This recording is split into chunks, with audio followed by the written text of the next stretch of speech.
Ingin kasih tahu kalian tentang sesuatu hubungan di antara Indonesia sama Bosnia, negara asalku. Jadi rambutku hari ini seperti biasa basah. Selalu kalau bikin video rambutku basah. Jadi kemarin ada yang ngomong kayak pegang mulu rambutnya ya karena memang basah jadi digini-giniin. Jadi ada yang pikir gatel, kepalaku gak gatel, cuman bikin begini bukan karena gatel tapi biar gak jatuh ke muka. Jadi jangan sampai langsung so tau rambutku alhamdulillah gak gatel karena memang aku mandi terus. Oke. Sebelum mulai, semangat puasa buat kalian yang puasa. Kalian pasti bisa. Tinggal ya 3/4 lagi kalau gak salah, atau 2/3. Tapi aku yakin kalian pasti bisa. Kita semua pasti bisa. Oke, aku pengen kasih tahu kalian. Kalian tahu kalau udah nonton video aku tentang perang di Bosnia. Di Bosnia itu pernah terjadi perang dari 92 sampai 95. Kalau kalian belum nonton video itu, kalian nonton video itu dulu. Pokoknya pas perang itu terjadi, banyak banget seluruh dunia udah tahu tentang apa aja yang terjadi di Bosnia dan tahu newsnya, dan katanya semua orang di seluruh dunia nonton news tentang itu terus ikut sedih. Cuman ada banyak negara yang ikut bantuin, tapi sebenarnya mereka gak bantuin, malah bikin lebih parah, malah manfaatin orang-orang Bosnia saat perang dan yang lain-lain. Tapi salah satu negara yang sebenarnya bantu Bosnia itu adalah Indonesia. Terima kasih Indonesia, terima kasih masyarakat Indonesia yang waktu itu mungkin pernah tolong, bantu. Pokoknya aku pengen kasih tahu kalian tentang sesuatu yang sangat istimewa yang ada di Bosnia, dan itu dari Indonesia. Nah, kalian mungkin aja udah tahu tentang itu karena kayaknya orang Indonesia memang bangga dan harus bangga tentang itu. Karena itu salah satu yang karena di Bosnia ada masjid namanya Istiqlal, sama kayak di Indonesia, cuman yang ini di Bosnia, di Sarajevo, ibu kota Bosnia, kota asalku. Di sana ada masjid Istiqlal. Kenapa bisa ada masjid Istiqlal? Kenapa itu hubungan apa sama orang Indonesia? Nah, lanjut nonton biar kalian tahu.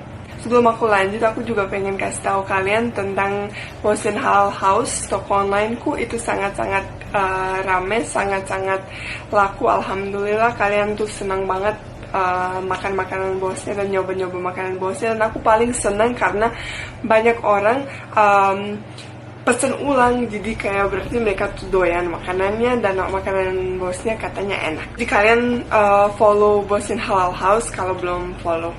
Oke, aku mau lanjut. Sebenarnya di tahun 1995 pas perang udah mau selesai, kalau gak salah 2 bulan, kalau gak salah bulan Maret, jadi 2 bulan sebelum perang udah selesai, Presiden Soeharto pernah pergi ke Kroasia. Itu negara tetangga negara Bosnia.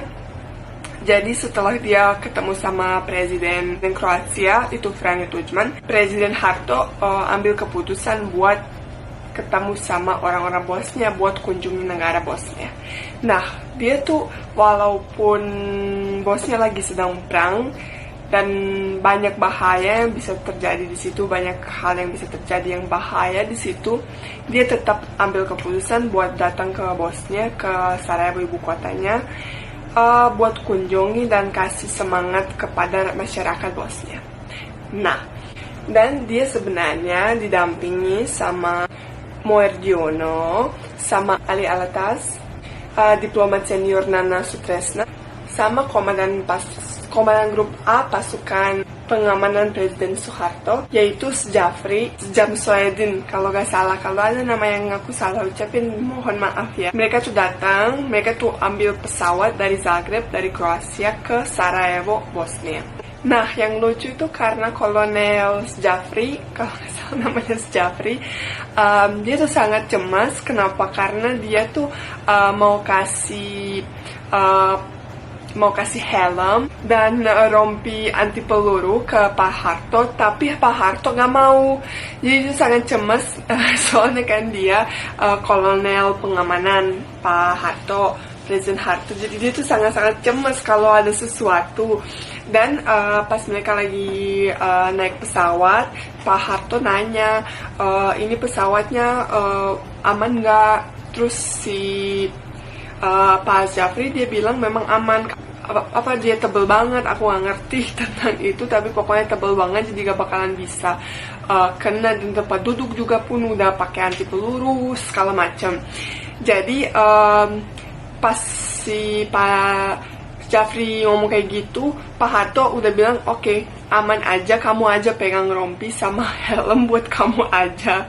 Jadi dia tuh gak pengen pakai gituan, jadi dia pakai baju biasa. Nah, yang ngeri banget yang terjadi pas mereka lagi mau landing, mau mendarat ke Bandara Bosnia, Bandara Sarajevo, si Jafri lihat ada sniper, dan di Bosnia memang banyak banget sniper pas perang. Paling banyak orang mati gara-gara begituan, gara-gara kena sniper. Jadi dia lihat sniper yang sangat-sangat serem, yang bisa kalau nembak pesawatnya pasti jatuh. Dan dia lihat si senjata itu, sniper itu ikutin pesawat pas dia mendarat. Tapi dia belum ngomong ke Pak Harto karena memang nggak mau bikin dia cemas. Tapi pas banget sebelum mereka mau keluar dari pesawat, dia kasih tahu Pak Harto ada seperti gituan. Tapi Pak Harto tetap santai aja turun dari pesawat, santai aja terus naik mobil. Dia menuju ke kotanya. Dan yang lucu banget yang rompi anti peluru itu 12 kilo loh. Itu berat banget, tapi Pak Harto masih percaya diri banget, gak pengen pakai gituan. Dia yakin gak bakalan terjadi apa-apa. Dan karena si Pak Harto suruh si Jafri aja pakai rompi dan yang lain-lain, karena Pak Harto lagi pakai jas doang. Tapi dia gak mau terus si Pak Jafri ambil dari orang, gak tahu orang yang dari kelompok mereka, dia ambil jasnya sama apa kayak aku gak tahu namanya apa itu, pokoknya ambil itu. Terus biar katanya mau membingungkan si sniper itu, biar sniper gak tahu dia tuh lagi yang mana tuh Pak Soeharto.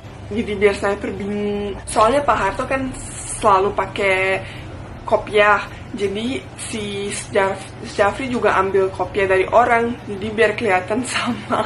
Nah, dan pas Jafri selalu ngomong sama dia, apakah kamu yakin Pak mau tetap ke situ, mau tetap turun, karena memang serem banget, bahaya banget. Dan dia bilang kita harus berani karena kita harus kasih semangat ke masyarakat Bosnia karena mereka sekarang lagi di posisi yang sangat sulit. Jadi Jafri sama yang lain, anggota yang lain, mereka jadi pada malu karena si Pak Harto aja nggak takut. Jadi mereka juga ya udah, kalau Pak Harto aja nggak takut, kita harus juga nggak takut, kayak kita harus juga berani kan. Apalagi si Harto kan komandan pengamanan, jadi pasti harus berani. Dan setelah itu Pak Soeharto ketemu sama Presiden Ali Izetbegovic, itu Presiden Bosnia, dan Ali Izetbegovic sangat senang dan kaget sebenarnya si Pak Soeharto masih mau datang ke situ padahal semua ini terjadi.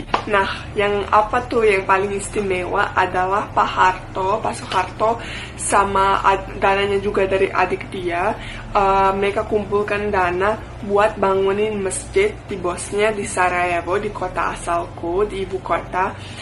Dia ambil keputusan buat bangun masjid, dan masjidnya alhamdulillah luar biasa, dan dia 250 meter persegi, pokoknya besar banget, punya 2 menara. Aku gak tahu menara apa enggak di sini namanya, menara di Bosnia menara sih, ada 2 menara. Dan ada yang ngomong itu semua dananya yang dia kasih buat masjid itu $2,7 juta, tapi sampai sekarang nggak tahu apakah itu benar apa enggak, tapi katanya seperti itu. Nah, dari 1995 itu pas dia datang dan kasih uang buat buat bangun masjidnya baru jadi tahun 2001. Dan aku akan kasih tahu kalian foto-foto di sini biar kalian lihat seberapa istimewanya, seberapa indahnya masjid yang di Bosnia. Dan namanya Masjid Istiqlal, atau kadang-kadang ada yang panggil Masjid Soeharto.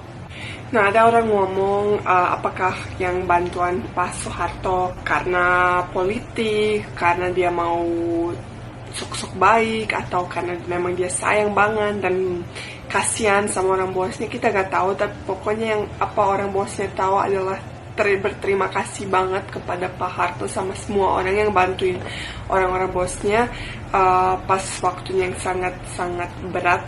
Jadi kita tuh gak pikirin kayak gitu, tapi kita berterima kasih banget karena dia berani banget, padahal dia juga lewatin jalanan yang snipernya dari dua sisi. Jadi ada dari orang Bosnia dan orang Serbia, karena kan ada dua sisi, ada yang Serbia yang nembak kita dan ada Bosnia yang mau nembakin yang musuhnya karena memang mau apa gitu. Jadi dia tuh lewatin yang itu dan dia sangat-sangat berani. Itu keren banget pokoknya. Oke, mungkin cukup buat kali ini. Kalau kalian suka video ini, jangan lupa like dan komen. Jangan lupa subscribe, pakai loncengnya juga ya. Kalian komen kalau ada ide, kalian pengen aku ceritain tentang sesuatu atau seperti apa. Oke, terima kasih banyak. Pamit sayang kalian. Dadah.